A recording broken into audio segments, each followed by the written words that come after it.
Hey everyone, welcome to Be the Change. My name is Lily Mott, and today's episode is about how change comes when we ask the question, is it really historic or are we just repeating? Last week, I had the incredible opportunity to chat with Keyari Page, who is the newest podcast host on Be the Change Media Network. Keyari's podcast, Shadow and Light, launched on the 4th of July, which is very significant, and it's a historic podcast experience where Keyari takes her listeners on a poetic journey, time traveling to reclaim forgotten narratives. It's a beautiful podcast, and I got to speak with the host herself to learn more. So without further ado, let's get started with this episode featuring Keyari Page.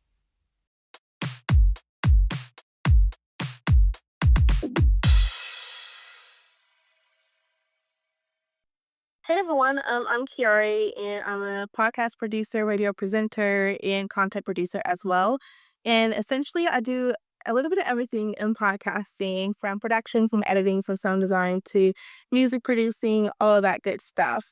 But when I'm not doing that, I'm also thinking about content strategy and how to monetize that, or like the commercialization of podcasting as well.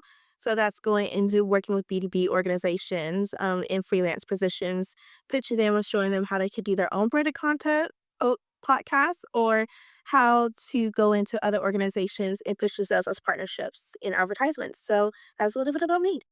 I love that. There's so much to talk about. We also have some exciting recent updates by the time this episode comes out to talk about as well. So, can you tell me a little bit about what got you started with podcasting, with storytelling, with just wanting to do this work in general? Can you tell me that story? Yeah, I'm gonna take you guys all the way back. Like, I'm gonna take you back to when I was 10. Cause like that's pretty much a pivotal moment in my time when I turned around and said, "Yep, I'm gonna do this." So when I was 10 years old, I just looked at myself in the mirror one day and was like, I don't see any representation of media for me at that time, and I really wanted to make a difference. Sorry, like, trying not to get choked up. And I really wanted to make a difference and really wanted to highlight people and their stories and really build that community. So when at the age of 10, I decided that's what I'm gonna do, and I'm gonna get all the training that I needed. And this is also was where I was at school. They asked us at 10 years old, like, "What do you wanna be when you grow up?" Like, you typically, you don't get that question as a kid, but I guess things are different depending on where you are. And so, at the age of 16, I started working, with small businesses and organizations to do exactly that, help build representation in the local community, and that led me to getting awards as Best Media Creative of the Year 2 times. And then that opportunities led me into working in Germany in radio, TV production, and journalism. So I do have a background in multimedia journalism and communications, and also learned marketing along the way. And then I moved to from Germany to London and still continued on my path, still working with organizations, with mental health organizations, universities, and really building those communities and create those safe spaces. And then COVID hit, and that's when my world turned upside down. And then I was like, I don't know what to do. So I was on survival mode myself. And I had to take podcasting and journalism a pause and just go straight into marketing to build up those skills and do that. And but I was thankful for those years of marketing because now it helps me to do better podcasts and do serve people more justly and to have more insights that you wouldn't get from typical podcast producer or editor or sound designer, because they're very like it's such a specialized skill set, and I'm very blessed to say like I'm good at what I do. And so fast forward to now, it's like I'm going back to my mission and purpose of being like, I want to be the voice for the voiceless. And that's going back to my 10-year-old self saying, like, I got into this because I really want to pour into the communities and create new communities to empower their voices and stories, because there's so much stories out there. We don't need to tell the same ones like Cinderella. Listen to us Cinderella revisions for a lifetime. I love that. I think that that is so beautiful the way that you put that. And I think it's such a wonderful story to really link to Be the Change Media Network as well, because I think that you really were creating those spaces that you didn't see when you were younger and that you would have liked. And I think that that's incredible. Can you tell me a little bit about maybe the past podcasts that you've worked on, the other projects, if it's not just podcasts? Tell me a little bit about some of those highlights for you and what your journey's been like to this point. Yeah, so like past projects I worked on, so I worked with like SIS for 2.5 years, and I helped build their podcast strategy, and also like really helped with like worked on the production process. as well as like I did podcast strategies for like various other companies, still small businesses. That's including like healthcare sector, tech sector, data sector, like just everywhere. I don't know where I get this energy from, but I just been everywhere. And now, the projects that I'm working on are like some projects is like working on building a master class for a year for people to learn how to pitch and to really have a support system on how to pitch to these companies that's in B2B spaces because like it's very much corporate jargon and like sometimes you get the skill set, but you're not talking in the right language. So really building up that to help them get clients to be contracted as a freelancer. Because really in that space is only people who are very technical as I may know someone or I'm gonna do a random call out on LinkedIn, but I'm not gonna actually post a job on LinkedIn. So how to find those things as well. And then I recently got done with work on Super Team UK, which is basically a community itself that's creating a community as well to help like entrepreneurs or founders in Web3 to really like build their ecosystem and build that community and give advice and like have people on hand to support either for graphic designers or from a video editor or for whatnot. And I had the pleasure of working with him as a podcast streaming operator, where it was me streaming a live podcast stream for their 8-day event. That was in Shoreditch Exchange, but they usually do co-working Fridays at Somerset House. So definitely, if you're in London, check them out. They're amazing group of people. I cannot hype them enough, and they're just very like warming and inviting, and just super super impactful. And like I learned so much in those 8 days in the tech space, in Web3 space specifically, than I ever had at actually working with other organizations. And it's to the point that now I'm feeding back to other people, and people are like, yeah, that makes so much sense. So that was really, really fun. I'm very biased, but if you want to check out the live streaming, go on their YouTube, X, and Twitter, and you can just say, sure, Super Team UK is going to pop out. Like my own favorite one is gaming, because that was just like a wild one from like the average from the chaos of that day. It really was shown, and I feel like that shows like the whole thing wasn't scripted. It was very much like we had a great host. Called Cap. His name is not Cap, but his persona is Cap. So go follow Cap as well. And just the whole team is amazing. So those are a few projects that I'm working on. And things that are upcoming is my podcast, Shadow and Light, that I decided to do an independent venture on, as well as continuing to work with freelance companies, either with branded content and also like build up a cleaning safe space of how other creators to get into what I'm doing to make it as a living and share my experiences with like various organizations as well. So hopefully I can share more information on that, but that's what's upcoming and what I'm doing. That is awesome, and I definitely am going to ask you to share more about that. Let's go back to when Shadow and Light was an idea. Can you walk me through what was the inspiration behind Shadow and Light? And then let's talk about the process to actually create it, because, of course, I've been a little bit behind the scenes with you on it, so I've seen a little bit of it. But tell me about the inspiration and then what it's been like to create it so far. Yeah, my inspiration came from actually my own experience of me moving to London and me like remembering going into university before like COVID happened and just experiencing like all the questions that I would get was like, well, why did you let your country like go through a Trump era during that time period? So for context, everyone, I first came into the UK in 2019, so September 2019, to give you a fuller context because I know Trump is in office now. And so, like, I remember just being like trying to share history that I learned, like, and like everyone is like, "Oh, we don't have the Boston Tea Party here. What is that?" And I'm like, "Well, Boston Tea Party, like where we threw our tea in the lake. Like, come on, guys, like." And they're like, "No, girl, that does not exist." I was like, like the whole thing." We were like, "Bye," like just all this crazy stuff, and they're like, "No, that's not existent in our textbooks." And it just that and kind of ignite me to like not be so ignorant of people thinking that like America is the center of the world because like like every country has its traditions and values, but also it made me open my eyes to realize that like every person in their own home country does this. They think this, like whatever history that they're taught or whatever things that they're fed to, they believe it and don't have either the resources to go venture out and like research it on their own or like, like you have to be really interested in this stuff. And sometimes it's like it's a resource thing. I remember I didn't even learn about the heroes that I learned in Shadow and Light until I was in college, and that was because, like, my professor was like, "Yeah, like, we're not gonna be basic in, like, your sociology class or, like, in your African American history class, like, we're gonna go real deep into it." And so, like, it was through those particular classes that I got more insight and made me have more judgment again, but it's still more American focused. And then, like, when you moved to London, seeing, like, the differences of how news is fed, how history is fed, and how everyone has so opinions, again, it goes back to, like, gosh, I just wish it was a safe space to really just highlight it.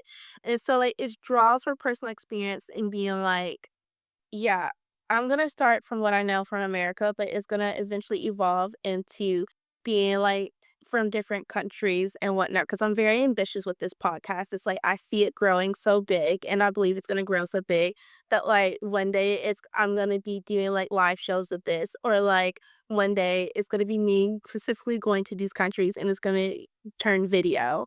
And I'm gonna show you like more behind the scenes of like me doing the storytelling and setting it up. That's a big dream of mine, but it definitely derived from the fact that I came to London. Everyone was like, "Girl, what? You're too American for me. Stop it. Your history is inaccurate. You need to know the right side of history and not your history." And then, like, having these conversations with other people from other countries, and they're kind of saying different things. So it was just like, how about I just highlight my experience through that? I think that that is so interesting, and I do think as an American who moved to the UK, I feel like I really resonate with a lot of that as well. It has been so interesting, like you said, to see how different people's education systems, but also, I guess, their lived experiences and just how all of that informs the way that people live and their perceptions of especially other countries. I totally relate. I do think that this podcast is very unique to other Be the Change Media Network podcasts because it is so deep and it's poetic, and not that other ones aren't, but I feel like you have really, really kind of put your heart on your sleeve in this way, and we've talked about this a little bit. Can you give the listeners of this podcast, the first episode is out, but can you give a little bit of an overview as to the first episode and maybe a little teaser as to what's to come? Don't give away too much, but talk a little bit about the podcast and what you've created. So I'm taking everyone on a historic time traveling journey through poems and sound design. And I want it to be more of a immersive sound experience with poetry supporting that anchor. And like not me just telling you about the history, not me just interviewing someone who's a historian or who's like lived in that era, but like really like doing my own research and gather it myself. So that is the essence of Shadow and Light. Is basically like highlighting the shadows that is coming to light or has been lit in for so long, but people just like bypass it or like disregard it, whoever like bases you're from or whatever area you're from. So obviously with episode one being out, we're taking you back to Harlem in the 1920s of the Harlem Renaissance. It is very much a jazz era, and through that you're gonna experience that, but you're also gonna experience the characters that I choose as well. And so, like, with the characters that I chose, I highlighted them and I placed them in certain places because of how they came across in the 1920s. Like, one is flamboyant, so you're going to be thrown back into a jazz club. One is very much, I love my garden, I want to be in my garden. But also with that particular sound design, it's a very much of a snap, but it's actually shears. So, like, that's kind of like how I played upon like the poetic snap, but also played into like that person's persona. And in the last person of that, and I'm only saying persons because I don't want to give it away and you guys don't watch it or like listen to it. So, and the last person is very much like open her home. And I did like a sound moment of you opening up the home. But then like when I'm traveling back, I it's like I'm in a car, in an old dusty car in the 1920s and feel that the essence. But every time I speak, I took it upon myself to like not do quality audio. And what I mean by quality audio is that like I really did audio that was dedicated in that era. So you really feel like it. So like it's not gonna be me coming out with sounding crisp on the audio. It's gonna sound like I'm on a radio cackling a little bit. It's like static in the background, but in the 1920s, if you look back in all the films and all the TV shows, it's literally exactly that. Or if you listen to all the radio shows, it's literally that They didn't have the advanced technology that we have today. So I did everything that I could to place you in that era. And that's like for the rest of the episodes as well as like I did everything in my power of research from sound design and why I chose the songs that I chose or the beats or the edits or creating my own beats. Most of this is my own sound design. And when I mean that, that's coming from the beats, that's coming from the door, that's coming from just everything that you hear. That's me, except for the songs that I am highlighting, and then the artists will be highlighted in the descriptions of each episode. But if it's no lyrics, just know I created that. And so that's what Shadow and Light is taking you to that time journey and going back in time to highlight and recognize these people who have not got lights in their era, but also is not speaked about now. And it's me paying homage to these leaders as well, because without them, you know, without them, I wouldn't be the voice for the voiceless. I wouldn't be here making the changes, creating these communities and educating people on that, like, you know what? You say America is this, but I beg to give to differ is so much more. And then also like the UK is so much more. Germany is so much more. Like every country in the world is so much more than the pain and suffering that everyone knows it to be. And I want to show a little bit of light, but also the shadows and like also like the shadows of how it has destroyed communities to get to where we are. It should really like address issues that are still, to be honest, still going on now. So it begs the question, is it really historic or are we just repeating? Wow, that was poetry right there. That was beautiful. Can you tell me, I think, of course, with this podcast and with the intentions behind the podcast, but also the work that you've already done to this point, and I think really the mission that drives you. You're making so much change, and you are really inspiring other people, I'm sure, who have been in your world and following along with this to push the boundaries and to maybe chase their dreams, to do these things that you've been able to do. Can you give some advice to any of the listeners out there? They might want to create change, they might want to make a difference, but they might not know how to get started with that work. What advice would you wanna share with those people who might be listening? I would say just if you believe in religion or spirituality, definitely step out on faith. And if you don't believe in that aspect, then like trust yourself in your gut. Listen to yourself because when I say this is because like your gut, your faith is what guides you into making decisions with that, but also be comfortable with any decision that you make. A lot of times we beat ourselves down so much about the decisions that we make and then like sometimes we have to go through obstacles or we're in a rut or we're all human. We go life is lifing. That's like one of my favorite things to say, life is lifing. And I just say, like, you really have to pour into yourself to be able to give and to really understand yourself, to understand what you can give to other people. Because maybe your change is going to look different to someone else. Maybe your success is going to look different to someone else. And that's absolutely okay. So I would say start with you. And then, like, when you know that for sure, then, like, your community. And if you don't have a community, that's where you can start your own and like just go to a networking event. There's so many times where I went to a networking event and got opportunities or like someone like recommended me to someone else because I just went to a networking event or I'm always like in group chats for a podcast or editor sound design group chats or I'm always like just posting on like LinkedIn and I'm not even consistent. I post enough to be seen. So it's like these are things that you can do, but it goes back to pouring into yourself, into you being a catalyst and being okay to like you're gonna face a lot of obstacles, you're gonna face a lot of no's and that's okay because those are people that are not meant for you.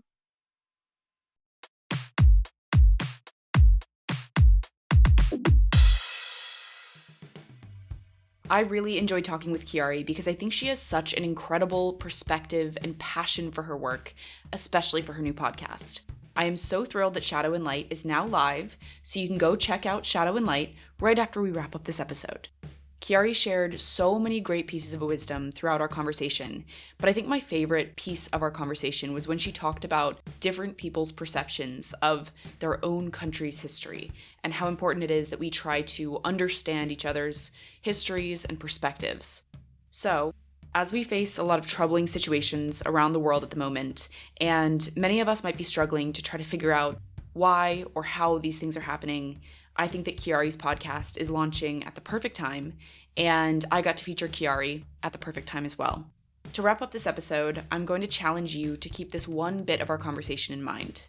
Change comes when we ask the question, is it really historic, or are we just repeating?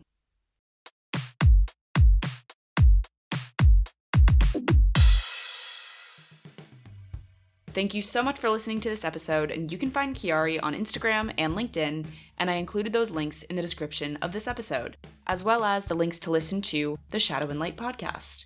If you want to talk about anything I mentioned, please reach out to me by email at lily@bethechangepodcast.org or on Instagram at Be The Change Media Network. I'm working on expanding Be The Change Media Network, which means bringing you more inspiring stories from amazing guests and incredible hosts like Keyari. If you enjoyed this episode, I would really appreciate it if you could leave the podcast a rating and a comment, because it will help these stories to reach, educate, and inspire more people. And of course, I would love to hear your thoughts and feedback. Tune in for my next episode, but until then, be the change you wish to see in the world. Bye, guys.